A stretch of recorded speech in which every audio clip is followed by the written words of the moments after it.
Katy cooking channel मध्ये मी आपल्या सर्वांचे मनापासून स्वागत करते।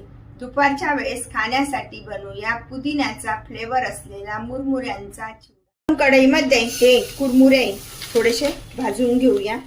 तर कलर न बदलता हे कुरमुरे भाजून झाले तर ते उतरून ठेवूया। त्यामध्ये तळण्यासाठी तेल टाकून घेऊया। तापले तर त्यामध्ये प्रथम तळून घेऊया शेंगदाणे। अशा पद्धतीने या कढईमध्ये ठेवायचे आणि परतून घ्यायचे। छान तळले जातात शेंगदाणे, पटकन तळले जातात आणि काढायला सोपे जातात। शेंगदाणे छान तळले गेले ते आता काढून घेऊया। थोडेसे मनुके घेऊया। मनुके तळले गेले तुकडे सगळं साहित्य व्यवस्थित तळून घ्यायचं म्हणजे चिवडा सादळत नाही। मिरच्या पण छान तळल्या गेले काढून घेऊया। त्यामध्ये टाकून घेऊया कढीपत्ता।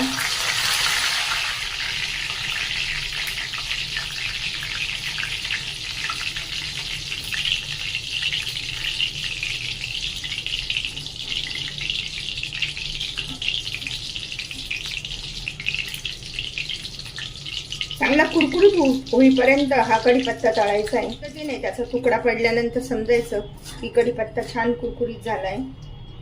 बघितलं ना किती छान दिसतोय हिरवागार। पुदिना, भरपूर सारा पुदिना टाकायचा। आज आपण पुदिन्याचा फ्लेवर एकदम व्यवस्थित कुरकुरीत होईपर्यंत, त्यातला पाण्याचा अंश पूर्ण कमी होईपर्यंत हा पुदिना तळून घ्यायचा आहे। अशा प्रकारे पुदिना छान तळला गेला आहे। त्याचा फ्लेवर पण खूप छान येतोय। काढून घेऊया व्यवस्थित। भरपूर सारी कोथिंबीर पण टाकायची आहे। आज आपण कोथिंबीर पुदिन्याचा फ्लेवर असलेला कुरमुऱ्यांचा चिवडा। अशा प्रकारे कोथिंबीर पण छान अशी तळून झालेली आहे व्यवस्थित। काढून घेऊया, गॅस बंद करूया। थोडीशी साखर आहे, लिंबू सत्व, मीठ, त्यानंतर जिरे पावडर, धने पावडर आणि थोडंसं लाल तिखट हे प्रथम मिक्सरला बारीक करून घेऊ। अशा पद्धतीने हे सगळं साहित्य व्यवस्थित बारीक केलंय ते त्यामध्ये टाकून घेऊया।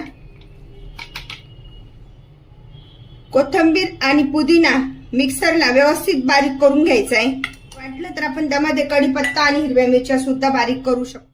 राहिलेल्या तेलामध्येच आपण हा पुदिना आणि कोथिंबीर जी बारीक केली ती पुन्हा एकदा परतून घेऊया व्यवस्थित, म्हणजे छान अशी कुरकुरीत होईल।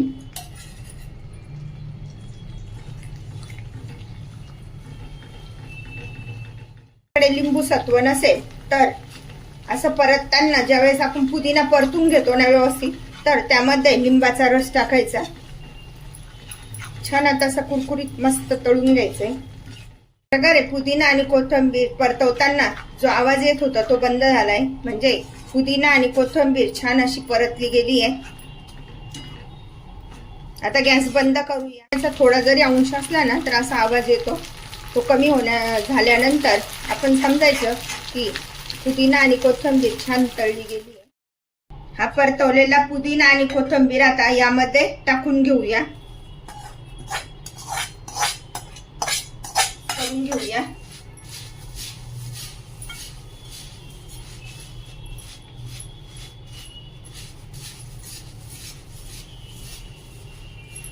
आता सर्व साहित्य व्यवस्थित मिक्स करून घेऊया। बिना कोथिंबीरीचा फ्लेवर असलेला मुरमुऱ्यांचा चिवडा खाण्यासाठी तयार। अशा प्रकारचा चिवडा तुम्ही पण बनवा आणि मला मात्र कळवा कसा झालाय तो। लाईक आणि सबस्क्राईब करायला विसरू नका। पुन्हा आपण भेटूया नवीन रेसिपीसह। थँक्यू।